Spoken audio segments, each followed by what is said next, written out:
Hi guys, it's still your favorite boy Simon James.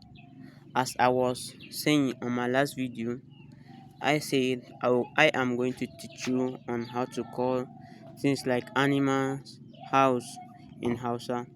So pull your ear and listen. First thing we are going to start with what? Animals. How do we call dog in Hausa? How we call dog in Hausa is what? Kere. Dog is called in Hausa is what? Kere.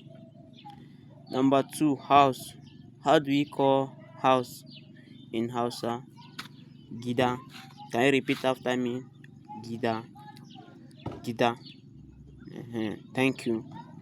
Please don't forget to like, follow for more, like and share. I am also on YouTube. Please go there, subscribe, like, follow, comment. Thank you.